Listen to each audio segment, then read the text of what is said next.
Alrighty, folks, welcome to Johnny D Talks to the Stars. Today, a special guest that returns to our show, Thaao Penghlis.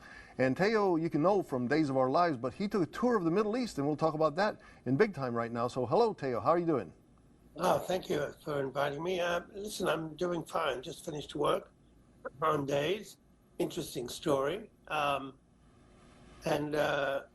rushed home and so I would be on time for you, and here we are. So I did. You're working now in your 44th year on Days of Our Lives, correct? Yes, it's amazing, isn't it? Indeed. And how can you be 39 years old and be 44 years on Days of Our Lives? Well, okay. Well, so Thaao, tell us about, you went to the Middle East and now you say 14 trips starting in 2010, and you're subject basically on King Herod and basically Mary and Joseph and Jesus, all in that area right there. Could you explain to us how this all came about? Well, it's like I read years and years ago about people were climbing Sinai.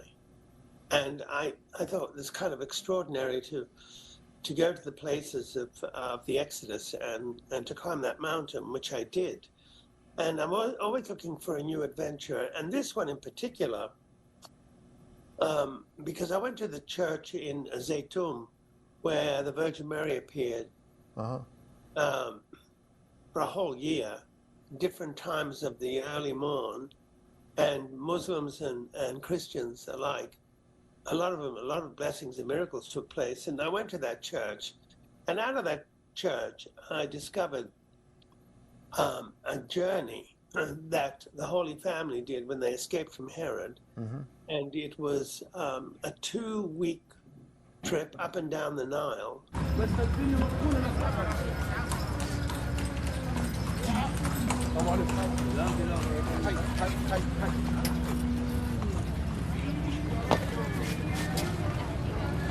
The residents are always curious and amused by foreign dress, the perennial shorts and designer clothes along with their expensive toys, while the villagers here are all covered up in their simple galibaya.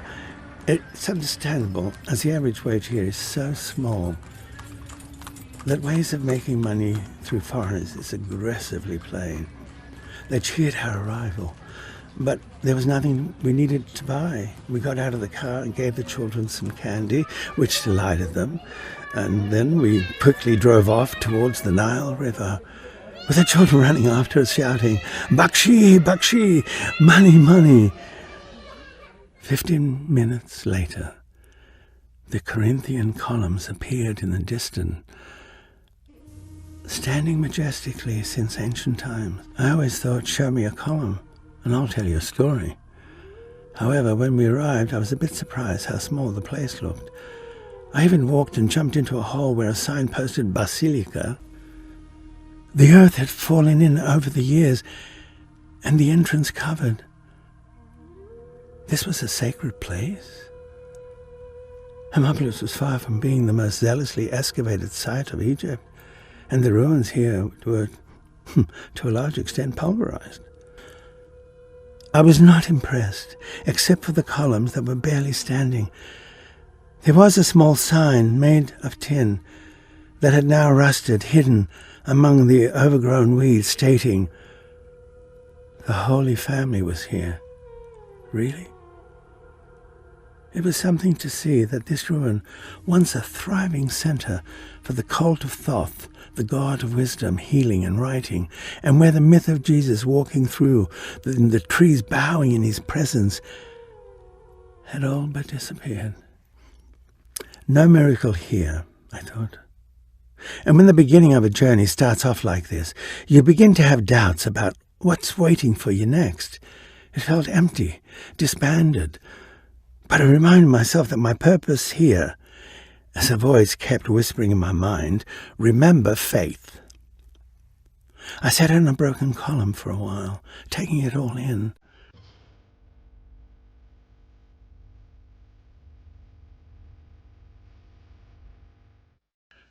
I wondered, did these columns truly witness their presence?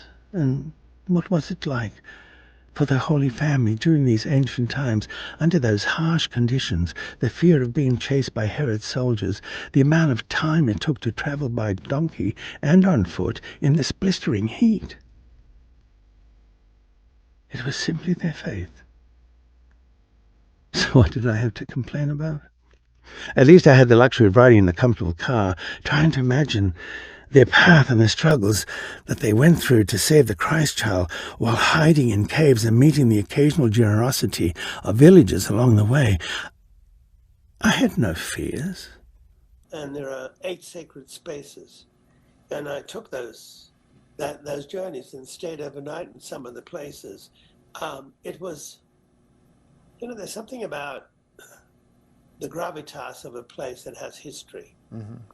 And the first place I went to was Heliopolis, and but I was a bit disappointed because I didn't discover any of the things that I had read about this story and how it was an amazing city. Mm-hmm. Only to find out just recently on National Geographic, there they were at Heliopolis, digging up all these. So what I was walking on, which was just dirt, they discovered all these fantastic statues.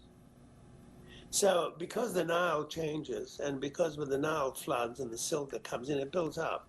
So a lot of those statues collapsed, just like they do in the story. Okay. So I just found it to be, just going to different places. It's just, and the fact that the Holy Family and that story and how they escaped Herod was a 4.5-year sojourn and what they went through. And then I thought, how are the 3 wise men connected? I wanted to know, where are the 3 wise men from? Mm-hmm. So I did my research on that. And then I did my research on Herod. And then I did the research on King Phraates, who was king of Persia at the time, where the wise men came. And who were the wise men? And what they were the astrologers, the astronomers, and psychics for the royal court. And so I investigated that and how in those dates and what was it in the universe that was created with the stars that held them to discover this incredible thing that was supposed to happen, never, not in 1,000 years. And what I ended up realizing was by the time the 3 wise men got to Jerusalem, the Christ child was no longer a child in the manger. Uh-huh. And the reason why Herod had proclaimed the Massacre of the Innocents, and what he proclaimed was that every child 2 years and under, and why was it 2 years and under? Because the Christ child, by the time the 3 wise men entered Judea, the Christ child was almost 2 years of age. So he wasn't, so that story about the manger and so I know a lot of people say to me, well, how can you say that? I said, well, listen, one is about a myth and this is about facts that you find as you do, and you uncover history. So I put all that together, and out of that, firstly the journey, which is the part 1 of that podcast, and then part 1 and 2 of the recording of the story, which I loved, which I performed.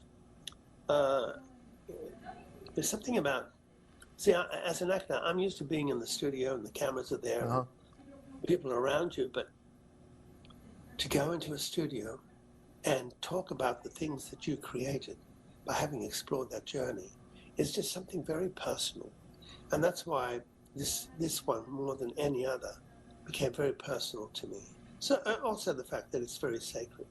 And then I love monastery. I love staying in monasteries. And so, I was brought up as a Christian, and the fact that the Holy Family, they brought the Coptic religion to Egypt. And that's why Christianity was thriving there for a long time, called Coptic. And so they're wonderful churches and they're wonderful followers. So I ended up exploring St. Anthony's Monastery, which was the first monastery that was built in the 3rd century, which is where monasticism began. And so I took those journeys, and my life has been about journeys. I mean, my journey there has been 44 years, but my journeys that have basically allowed me as an actor to be a little deeper because of what I explored. Let me ask you, did it make you, more religious? I mean, I know you sound like, obviously I don't know how much, how religious you are, but just listening to your podcast, first your introduction, the first one I listened to where you go there and you explain, you're there and with a translator and you're meeting the people and you're meeting the folks there, and then obviously the story itself, the two parts on the podcast with the story itself. I mean, did it just overall, it made me more religious just to listen to you. How about you? You know, you can't walk that kind of path and not have it affect you. Yes.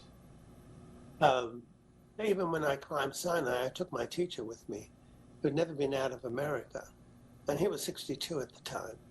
And we climbed Sinai together, even though it was a struggle for him. We started at 1 o'clock in the morning and got there at 6. But when that light came up on that mountain and shone, it just was, it's a sacred site. Mm-hmm. Those are the times that become signposts in your life. A lot of people just live day to day, do their routines and go home and spend their weekends having fun and doing. But I spent my years, every time I had a break from days, I invested my finances in developing myself further and giving myself an education I never had when I was growing up in Australia.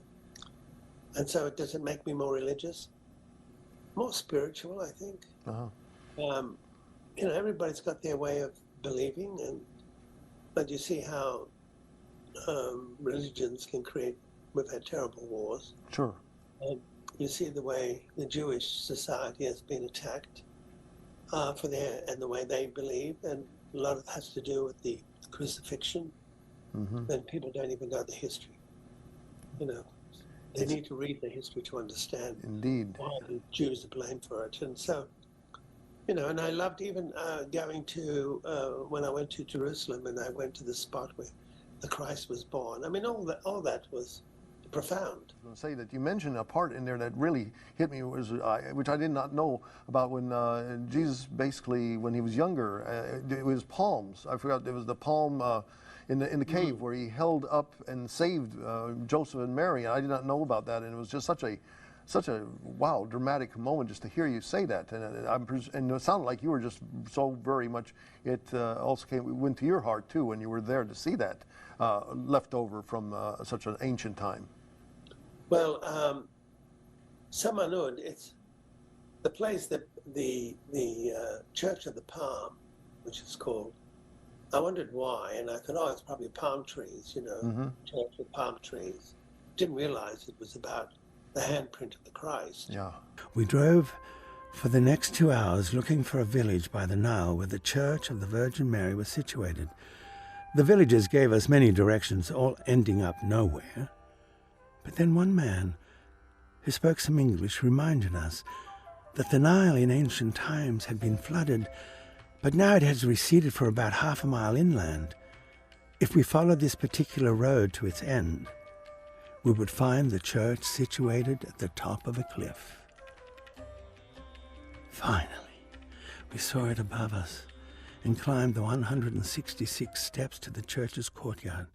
No one around except children playing ball. So we knocked on the ancient church door.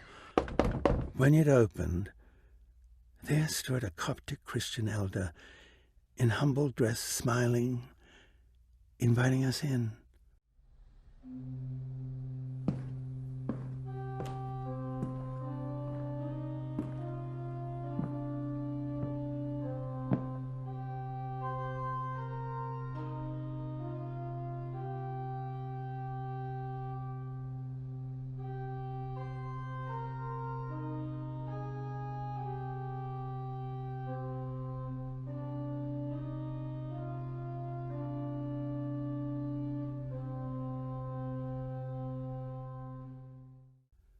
He began proudly showing us around the enormous column church while my driver, Hani, translated for me.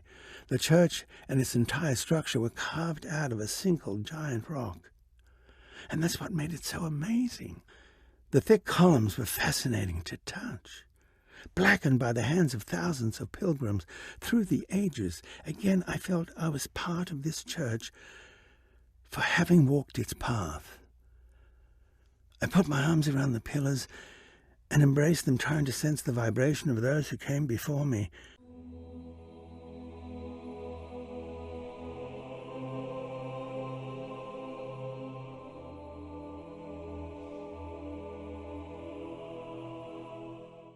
Later, the keeper of the church told us about the stories behind the icons that hung on its walls, many depicting the Holy Family's flight into Egypt. Behind the altar was a locked door and is only opened by Father Martyr during times of ceremony. I donated some money to the church and I was rewarded with a chance to walk inside and explore its contents. In the middle of a room was a large piece of red velvet covering an object the size of a head. Was it something sacred? I read that when the Holy Family came to this spot, a piece of rock had fallen off the cliff and would have killed them had Jesus not lifted his hand and protected his family. His little hand left an imprint on the rock. And that is why the area is also called the Mountain of the Palm. Is that what this was? I asked the keeper, but he would not answer. He went off to reward me with something made by the church. My curiosity soared. As soon as he left, I put my hand underneath the cloth to feel, as I'd said before, I must touch to know it's real. It was something solid, covered also in plastic and revealed only by Father Martyr on very special occasion. I felt a little guilty when the keeper walked back in and handed me some beautiful handmade candles because I had come so far searching for God. Did it matter that I could not see the hidden treasure that lay inside the church's private quarters? I did touch it, and maybe that in itself was a blessing. All I know is that during the summer months, thousands of pilgrims come here searching for answers. And it took us a long time to find the place because it was up in the mountains. And so we went up to the top. It took us 4 hours. It was the church, carved out of one rock, an entire church inside. The pillars, everything, was created by the ancients. But it made it into a church. I just couldn't believe that. Can you imagine their belief system to be able to do something like that? That they knew that the Christ and the Holy Family stood. They were there for 6 months. They hid from Herod. So there I was in the church, and I thought Helena, who was the mother of Constantine, and she became the first pilgrim that went to Jerusalem. She found the cross buried. And there was this whole story in the front of the church about Helena. And then they explained that the reason why it's called the Church of the Palm was because at one point the earth was shifting and a rock came flying down and it was going to crush the Holy Family, and the Christ child put the hand up and blocked it. And on that rock, the handprint appeared. And that's why they call it the Church of the Palm. Wow. I mean, you know, and there's another story that you mentioned about the bowl that was basically used to feed Jesus. And that's just, I mean, to be, you know, that to be preserved for all these thousands of years. I mean, that was also very dramatic. Yes, it was made of granite. And it was inside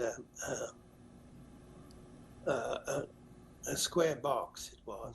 Within a few minutes, I came upon the church of Apananub. Promptly standing outside, in its courtyard, was a large, heavy granite bowl, encased in lucite, that was used by the Virgin Mary to ground grain and to make bread for the family. A few feet away was a well blessed by Jesus, and for that reason, both became objects of blessings for the Church of Christian Faith. I put my hand through a cut circle, large enough to touch the sacred bowl and place my written prayer inside it, a prayer for its people. Objects like this in the Coptic world resonate for all of us. Its history made you feel fortunate and blessed for being there. Was made of lucite, and you put your hand through and you can make wishes with it. And it stands in front of the Christian Coptic church. And I went in and I listened, for quite a while. It was just, so I went to a lot of places in one day. And so I did this journey over 2 weeks, but I mean, it still stays with me. But the fact that I was able to write this story that took place in 2010, even though I've been back since, but not in the same areas. And I just love Egypt. It's always had a calling for me. And there's just something very spiritual about the place. I don't like the military. I don't like the police there. They're kind of hard, tough, looking for foreigners to make trouble. But, you know, when I go to Egypt, I have a guide pick me up that I know at the airport and then take me to the hotel. So I don't walk around anywhere alone. That the gentleman that you in the podcast you talk about Honey, is that the gentleman that picks you up? And he, I mean, it sounds like you just, almost the way you described it, he almost like there to take care of you. And it sounds like he really took care of you and explained everything. He was such a big guy. Honey, my driver and guide, picked me up at my hotel at 6 a.m. with food and wine to celebrate our beginnings and discoveries together on what would be my 9th trip to Egypt. He was a sweet man, reminded me of a big bear. He saw me as his little brother who had arrived at his doorstep with blessings from Allah. Honey was respectful, never presumptuous. He seemed happy that he had work in this scarce environment, to put food on his family's table, and to have a client who seemingly knew more about his country than he did. So I've been back. I've used him about 4 times for guidance. I also have my other friend in Luxor called Mansour. So it's always good to make your connections so you know who you're connecting with. Because a lot of times, you know, tourists go in and they don't know where they are. They don't do enough homework. They don't know what the laws of that land are. So it's all very good to educate yourself before you go. I mean, basically, I mean, you also talked about the 3 kings again, deeply into the 3 kings, which was very interesting to listen to because the gifts they bring, gold, frankincense, and myrrh. And I found it interesting that you said maybe it was one of those was a precursor of like almost predicting the death of Jesus too. Astrologers and scientists have placed it between 8 and 4 BC in the city of Saba, north of Persia. 3 priests, Balthazar, Melchior, and Caspar, dream interpreters and astrologers for the king's court, were struck by an unusual occurrence in the universe, the eclipse of Jupiter and the moon. They interpreted this as a sign of something extraordinary was to take place in the location of Judea. A new king was to be born, whose presence would change the world. It would take them over 3 months to prepare for this pilgrimage. Together they placed in 3 jeweled boxes gold, divinity, frankincense, holiness, and myrrh to anoint the dead, sign of the physician. Then they departed for their journey 750 miles away from Babylon. It was to become one of the most famous pilgrimages of all time. Well, you remember those things well. Yeah, I thought, so what were the purpose of, why those 3 elements? The myrrh, which is, you know, it preserves the body. The gold, which they needed on their trek. So they must have seen it. And the frankincense, which was worth more than gold in its day, was as a form of blessing, because they wished to burn the incense and create a sacred space for themselves.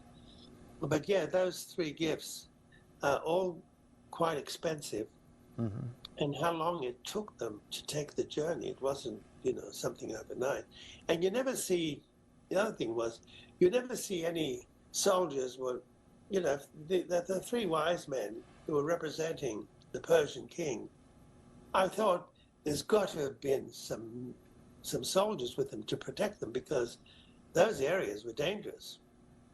Also, the fact that they had to cross the the deserts of that, the Sahara, the bottom part of Sahara, and then they ended up in Syria, and then when Syria they turned left and ended up going down to Jerusalem, to Judea.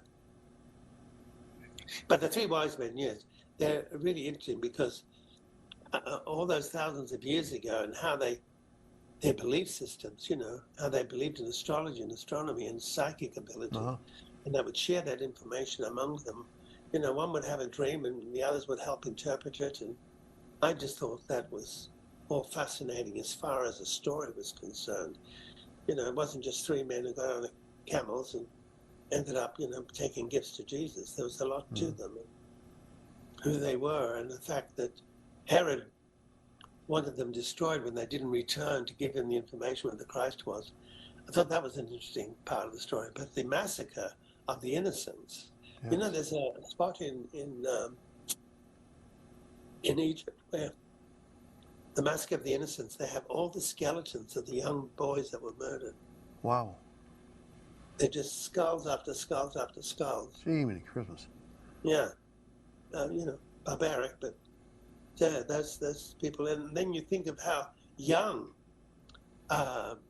Herod was when he died, and how diseased he was, and how many people he put to death. And of course, he's the one who proclaimed Christ to be crucified. So, no, they just, and how they psychically, when they dreamt, the wise men, that Herod was going to destroy them because they didn't take the information back that he wanted.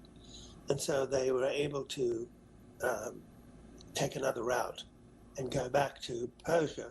But I also love the fact that the Holy Family was warned by the angels that came to Joseph and told him about the threat that was coming from Herod and their escape into Egypt. And so that journey was quite something. But no, also I wanted to sort of explore what would Jesus's miracles would have been at that young age. Mm-hmm. So I created that story about him and healing the blind boy. There's so many stories. I mean, you can also, you can go online and find out all the miracles that Christ did. Sure. Oh, definitely a lot of miracles. And not to sound like a goofy question, because you sound very knowledgeable and you've done a lot of research. I think last you hear of Jesus there, and biblically speaking, he's speaking at the temple to many folks, and he's about 12 years old, and then he disappears for 18 years and then shows up again like Palm Sunday, basically, we're near a couple of weeks of his death. Why is it the church can't tell you where he went? Yeah, what is it what do you think it is that the church does not want to? I mean, I'm just asking you just as a question, because you sound very knowledgeable. What goes on in that 18 years? Or does he just go and he wanders the world, basically, which people say that's what happens, wanders around the region and everything like that? Well, there was a journalist in the 19th century called Djokovic. And he was a Jew that became a Christian, and he went to Nepal. Mm-hmm. Because he'd heard about a story from somebody before him that the Christ, whose name was Saint Isa, Issa, that he had gone because they wanted to marry him off because he was such a good catch at 13. He didn't want to get married; it wasn't in his card, so he snuck with a group of what's the word? Their caravan. Okay. He joined a caravan, and which ended up, was part of the Silk Road, who ended up in Nepal. And the journalist fell off his horse and broke his leg. So his guide took him to a monastery and to heal his leg. And while he was there, he heard about Saint Isa, and there were thousands of scrolls about the life of a man who was extraordinary, who came from the faraway place, and that he got his training with the Buddhists. And the reason why they can elevate themselves through their energies and also walk on water and perform those miracles is because of what they've attained to in life, the high element of consciousness. And then at the age of 29, there was this whole problem going on with the different sects, SECT, in Nepal, and so he decided to leave and go back home, and that's where he started his disciples and brought his group together. But all that knowledge and all that was part of the training that he had elsewhere. Sure. And the Catholic Church doesn't like that story because the thing is, why would such an extraordinary man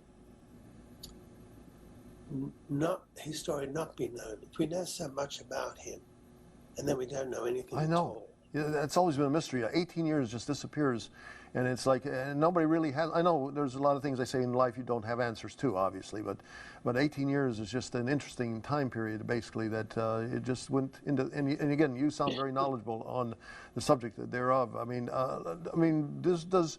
Again, this podcast is available all across the board from all the platforms and everything. Are you trying to influence not just Christian? The way I like to hear what you say is not only Christians. You want to influence and have people from all around the world, no matter what religion you are, to hear the life and time of Jesus and his family. Yes, well, you can hear a story. Doesn't mean it's going to make you religious. Oh, sure. There are wonderful stories. I mean, that's how films are made. That's how stories are passed on. That's how churchmen, tell their stories to their flock. And I like storytellers. I like people who've explored and come back and bring to the world knowledge that was not attained before. And so, that journey is understandable to me, because then you say, okay, so why did he come back so extraordinary in what he was doing? And the whole idea that he didn't die on the cross, he learned how to, because the body collapses on the cross. He was able to meditate and bring himself down to the point of where where there was no breath really. And so when they took him off the cross, they thought he had passed. And when they put him into the spot where he was buried, and then they came a few days later and he'd gone. The body was gone. And so the tale says that he went back to India to do his story. He didn't die on the cross. But, whether he did or not, I think what his presence brought to earth, forget about what he did before he left, but what he stood for. Yes. I mean, can you imagine if we didn't have things to believe in life? Indeed. I mean, people are just naturally chaotic. I mean, look at the way things are taking place when someone's given power. You see these police and these soldiers come into the cities and they're given some power, but they don't use it properly. And so that's the trouble. When you're given power and you don't use it properly, it'll end up turning against you. So I think it's very important, when we look at the world we're living in, which is quite chaotic, and how it started, and you think of, we need to have more spiritual into our society. If not, people are confused. I'm just going to ask you, I mean, again, you sound very knowledgeable and you've done so much research. This, again, sounding like another goofy question. If in time Jesus did show up in 2026, the way the world is now, it's like so divided. So, I mean, it's just where we're at. He was poor. He was with the poor people, and it would be a totally interesting time too if he showed up 2026 years ago or so. But if he showed up in 2026, he still would be having trouble to be accepted, I think. Well, you can hear from the church's messages, like Pope Leo, what he says about immigration. Listen, we're all immigrants. Yes. I don't understand why. The way people breed hate. It's their end. I always find that people who create that kind of chaos will face that in their transition. You can't create chaos and not face it eventually yourself. Yep. Why are you burning someone's synagogue down? Why do you burn churches? Why do you shoot? I don't understand all that chaotic. Yes. Because people can't deal with who they are. People don't want to find out their identity. I mean, life is about finding out your what is your presence here? What is your purpose? And explore that. And look to see to influence others and to inspire others. But it's just, people create hate and division. I like to go to places where they're sacred and people think. That's why I like to go into monasteries. You smell the candles. They've been burning for centuries. And you realize that people have taken their time. I mean, when I spent 4 days for Greek Christmas at Mount Athos with just monks on the peninsula, the northern peninsula in Greece, spent 4 days with monks. And all they do is pray. Yes. I mean, they say that even the pavement breathes prayers. I mean, that's what they do. And so that's what they put out to the earth, And that's why, like Pope Leo, who I think is wonderful. I mean, his messages are very positive. And he's also calling on those who are not listening. So, so those of us who take the time to explore and aren't afraid to, share those stories. And that's why you and I are talking. Sure, sure. And let me just say, where are you headed from here? You've done this now with the Great Escape. Do you have any more plans for any more biblical stories to be put into podcasts? Yes, I have a few. I also want to do the great romantic stories through the centuries. I also want to do about the last Dauphin of France. Did he escape the tower, or did he die right after his parents of what's her name? The king and queen of France at the time in the late 18th century, Marie Antoinette and Louis the 16th. That story I loved. But I'm going back to Egypt in May. Okay. I want to go to their new museum, which is the biggest museum in the world. So I want to go there and spend some time. And, I always discover something new. So I'll do that. And then I'm going to take my trek and walk through the Sikh in Jordan, which I've done a number of times. But it's a wonderful passage of history and how it was discovered by a Westerner, because it was always, that whole place, Jordan, Petra, was closed off to Westerners until 1802, when a man by the name of Burckhardt heard about a story that there was this sacred city. And anyway, he changed himself into looking like an Arab, studied the language, and went and met somebody who thought he was Egyptian and took him through, and that's how we found Petra. So when you walk through that whole Sikh, as they call it, it's a mile. And when you walk through it, at the end of it is the treasury. It's just breathtaking. Well, Thaao, it's been a pleasure to have you here. I wish my history teachers in school were always as good as you are to talk about history. I mean, we would have learned a lot more about history. We've learned a lot about history, but my goodness, sir, I talked to you here a couple of years ago, and again, excellent interview there with you, and you just are great with history, and I wish you luck.